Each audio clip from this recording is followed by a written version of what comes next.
नमस्कार एवरीवन। मैं आंचल झा अ, बिहार दरभंगा से बिलोंग करती हूँ और मैं जब 6 मंथ की थी तो मेरे पेरेंट्स मुझे दिल्ली लेके आए थे और उसके बाद मेरी स्कूल और कॉलेजिंग सारी and as well as job भी मैं दिल्ली एनसीआर में ही करती हूँ। But being a Bihari I really very proud. Bihar अपने आप में एक ऐसा राज्य है जहाँ पे उनका कल्चर, उनकी संस्कृति, अगर मैं बाकी स्टेट से बात करूँ तो बहुत ही डिफरेंट है। लेकिन ये मोस्टली देखा गया है, या कॉलेजेस की बात करें या किसी भी, अगर हम किसी भी हम वर्क जहाँ हम जॉब करते हैं वहाँ बात करें, तो एज अ बिहारी बहुत सारे टाइम ऐसा देखा गया है कि उन्हें वो रिस्पेक्ट जो है नहीं मिल पाई है अब तक जो उन्हें मिलनी चाहिए। नाउ बिहार में इलेक्शंस है 6 और 11 नवंबर को। मैं आप सबसे रिक्वेस्ट करती हूँ, ये हमारी जनरेशन्स है, अब जेन जी जनरेशन्स भी हैं, हमारी ये ड्यूटी बनती है कि हम जहाँ के हमारा हमारा जो रूट है हम उसके लिए कुछ करें। और मैं किसी भी पर्टिकुलर किसी पार्टी की बात नहीं कर रही हूँ, क्योंकि एक एक कहावत है, अगर एक पानी कहीं रुक जाता है तो उसमें भी स्मेल आनी शुरू हो जाती है। अभी जैसे आप देख रहे हैं बिहार में एक नई जन स्वराज पार्टी जो है वो अपना एक वर्चस्व दिखाने की कोशिश कर रही है, एक अपना एक जस्ट उसने अभी इनरोल ही किया है चीज़ों में, और उनकी थॉट्स, उनके जो व्यूज़ हैं, जो वो करना चाहते हैं, वो रियली बहुत ही एज अ यंग जनरेशन जो मुझे लगता है वो बहुत ही इंस्पायर करते हैं। और हम जहाँ से बिलोंग करते हैं, अब वो टाइम आ गया है कि हमें उस राज्य के लिए कुछ करना है। हम कहीं पे भी रहें, पर हम एज अ बिहारी, वो एक कहावत है, एक बिहारी 100 पे भारी, क्योंकि हम बाय बॉर्न ही, हमारे ब्लड के अंदर हमारी स्किल्स जो होती हैं वो पूरी दुनिया देखती है। अगर हम अपने बिहार को छोड़ के अलग स्टेट्स में रह के, अलग कंट्रीज़ में रह के सबको ये प्रूव कर सकते हैं कि हम बहुत डिफरेंट हैं, हमारी स्किल्स, हमारा टैलेंट सबसे बहुत यूनिक है, तो उस टैलेंट को हम क्यों नहीं अपने राज्य में अगर हम यूज़ करें, तो आप सोचें कि बिहार कहाँ से कहाँ पहुँच जाएगा। कुछ पॉलिटिशियंस की वजह से हमारे बिहार में वो डेवलपमेंट नहीं हो पाए हैं जो कि होने चाहिए थी।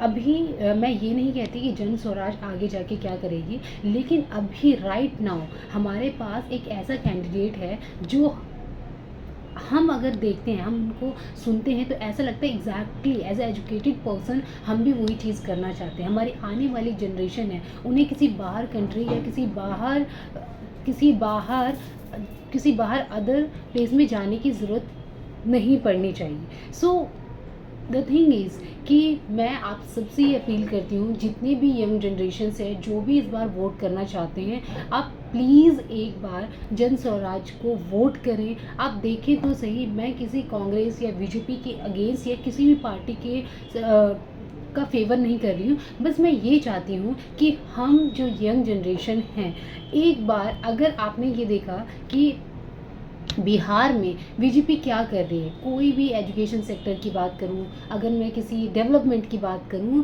जीरो बट्टा सन्नाटा है। वी आर वोटर्स, हमारे पास ये राइट है। अगर जन स्वराज ने भी नहीं किया तो हम नेक्स्ट टाइम कुछ और किसी और पार्टी को जो है उसका सिलेक्शन करेंगे। पर राइट नाउ जो हमारे पास अभी ऑप्शन है, जन Swaraj the best option.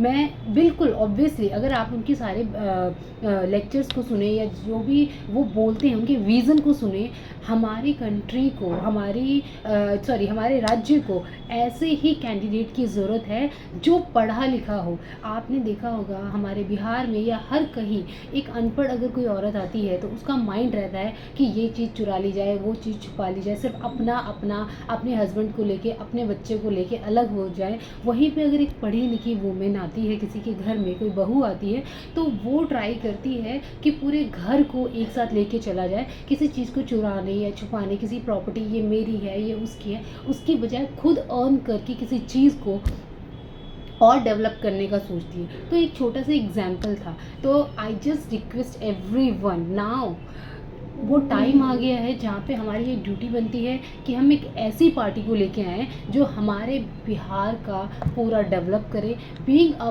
Proud as a Bihari हमें एक वो फीलिंग्स आनी चाहिए कि जहाँ पे अदर कंट्रीज़ के लोग, अदर स्टेट के लोग ये बोले कि एग्जैक्टली बिहार में एक बार विज़िट करना है, एग्जैक्टली बिहार के जो जीन हैं उनका टेस्ट करना है कि वो बचपन से ही इतने टैलेंटेड क्यों हैं। सो आई रिक्वेस्ट अगेन एवरीवन कि एक बार, इस बार पीके की सरकार आनी चाहिए और इस बार हमें पीके को जिताना है। बहुत सारे लोग ऑब्वियसली इसके अगेंस्ट हो गए, कोई कांग्रेस के, कोई बीजेपी के। आप मुझे एक बात बताएं कि क्या किया 5 साल 10 साल हमने हर किसी को मौका दिया, पर आप स्टिल देख रहे हैं कि अदर आप कहीं भी राज्य में जब इलेक्शंस होते हैं तो बिहारियों को ऐसे टैग किया जाता है जैसे पता नहीं हमने कौन सी इनकी प्रॉपर्टीज़ ले ली है। हम अगर अपने राज्य में एजुकेशन सेक्टर, अगर मैं बात करूं, जो हमारा उद्योग है या फिर जो भी एक इंसान की जो भी इम्प्रूवमेंट के लिए जब हम किसी अदर स्टेट, अदर कंट्रीज़ में जाते हैं, वो सारी चीज़ें अगर बिहार में होगी तो इतना टैलेंट जो हमारा बिहार है वो कितना बूम ग्रो करेगा, राइट। सो कुछ लोग सिर्फ जाति को लेके या कुछ पैसों के लालच में वोट्स करते हैं, पर ये अब जो हमारी यंग जनरेशन्स हैं, जो हम लोग हैं या हमारी आने वाली जनरेशन्स है, वो पैसों के पीछे नहीं भागती है। उन्हें पता है exactly what is the right. So please everyone, हम बहुत पूरी ज़िंदगी पैसा कमाते हैं, पूरी ज़िंदगी हम जो है सेल्फ ग्रो के लिए या फिर अपने सिर्फ खुद के ग्रो के लिए हम भागते रहते हैं। नाउ अब एक टाइम ऐसा आया है कि हमें अपनी जो हमारा स्टेट है, हमारा जो बिहार राज्य है, उसके लिए कुछ ना कुछ करना है। हम ज़्यादा नहीं कर सकते, पर एक वोट के थ्रू हम अपनी जो हमारी भूमिका है, जो हमारा रोल है, वो ऑब्वियसली अदा कर सकते हैं। अपना एक अच्छा रोल जो है वो प्ले कर सकते हैं।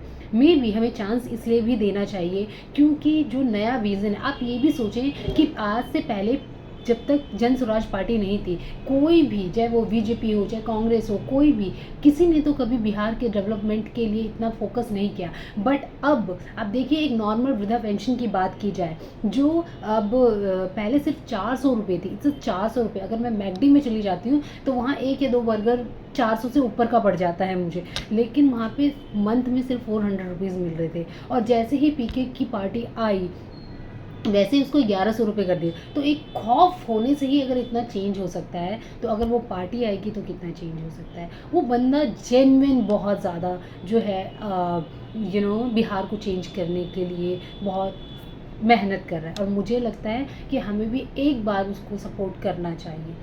सो request to everyone, every single person जो वोट कर सकते हैं, प्लीज़ इस बार एक बार हमें पीके को भी सपोर्ट करना चाहिए। Thank you so much. मैं इस बार इलेक्शंस में ऑब्वियसली जा रही हूँ और मैं सबको ये रिक्वेस्ट करूँगी, जो भी जहाँ पे भी है, ज़्यादा से ज़्यादा संख्या में ट्राई करें कि हम बिहार पहुँचे और अपना वोट दें। ज़िंदगी भर पैसा कमाना है, ज़िंदगी भर करियर के पीछे, फैमिली के पीछे, लेकिन इस बार जहाँ से हम बिलोंग करते हैं, हमें अपने रूट को और भी स्ट्रॉन्ग बनाना है। हमें अपनी संस्कृति को, हमें अपनी जीन को पूरे वर्ल्ड को दिखाना है कि what is exactly Bihar. I really feel proud, I am a Bihari. और मुझे कभी शर्म नहीं आती, चाहे मैं किसी भी ऑर्गेनाइजेशन के साथ काम करूँ, जहाँ मैं खड़ी होगी वहाँ मैं खड़ी होगी, और उसके आगे फिर कोई नहीं। एज अ बिहारी, एक प्राउड, इट्स अ फीलिंग जो मैं कभी किसी को बता नहीं पाती, कि एक डिफरेंट ही फीलिंग्स है एज अ बिहार में पैदा होना। और मैं चाहती हूँ पूरा वर्ल्ड ये चीज़ माने कि एग्जैक्टली बिहारीज होते हैं। सो प्लीज़, सिर्फ कुछ लीडर्स के चक्कर में, कुछ पॉलिटिशियंस के चक्कर में हमारा बिहार डाउन होता जा रहा है। नाउ द टाइम इज़ कि हमें इसको ग्रो करना है। हमें अपने बिहार की जो भी जो इतनी इम्पोर्टेंस है उसको वापस लेके आना है। So thank you so much.